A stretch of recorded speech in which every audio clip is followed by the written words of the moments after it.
dilakukan oleh ke-6 orang ini pada sekitar pukul 2 pagi ya, dengan TKP-nya di traffic light Simpang Bingung, Jalan Sunset Road ya, traffic light antara Sunset Road sama Imam Bonjol ya. Terjadi kasus pencurian dengan kekerasan atau kalau yang kita bilang sekarang ini namanya begal ya.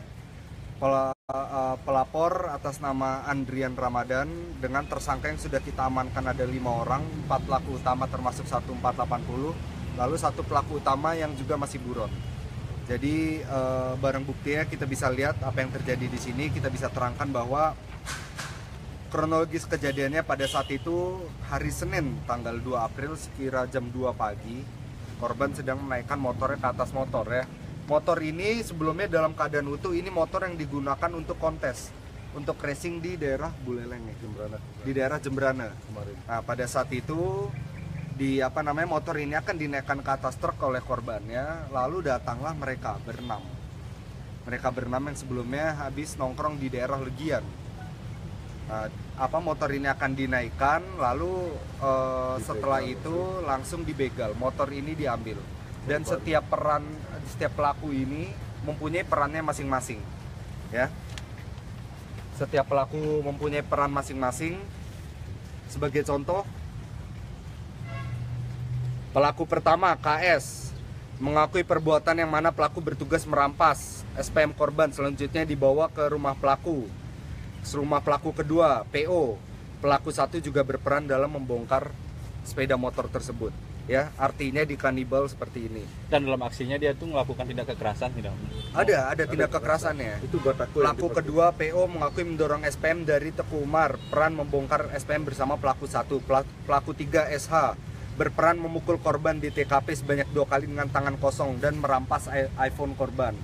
Ya, pelaku keempat YP berperan menjual online knalpot dan karburator. Pelaku kelima yaitu YT berperan sebagai pengantar pelaku 4 untuk menjual knalpot. Ada juga kekerasan dilakukan dengan memukul menggunakan besi dan menggunakan batako kepada korban tersebut sehingga korban tersebut berdarah. Ya, jadi di sini kita kenakan pasal 365 ancaman hukuman 9 tahun. Ya, dari kelima pelaku yang sudah kita amankan ini 2 orang masih di bawah umur.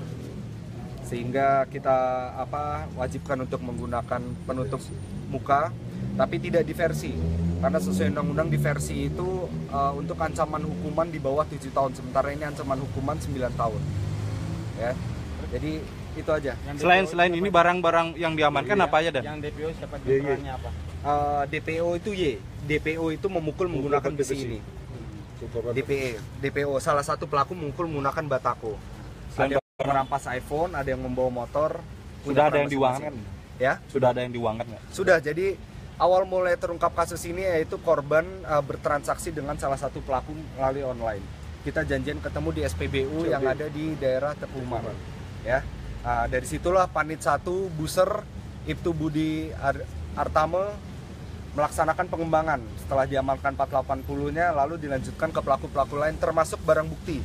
Ya, barang bukti di sini ada banyak.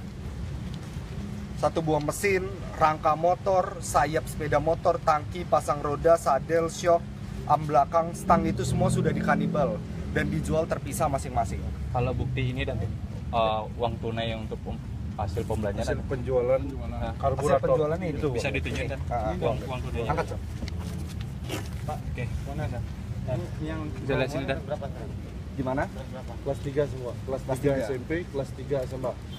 Kemarin pas ujian gimana? Kita antar Tetap kita antar.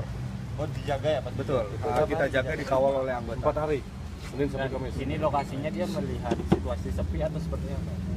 Melihat situasi sepi, ada kesempatan, lalu melihat juga ada motor yang bukan motor biasa ya, motor untuk racing, untuk kontes gitu. Jadi itulah muncul niat mereka, diawali oleh pelaku 1 yaitu KS. Itu di otaknya. Ya. Udah berapa kali dia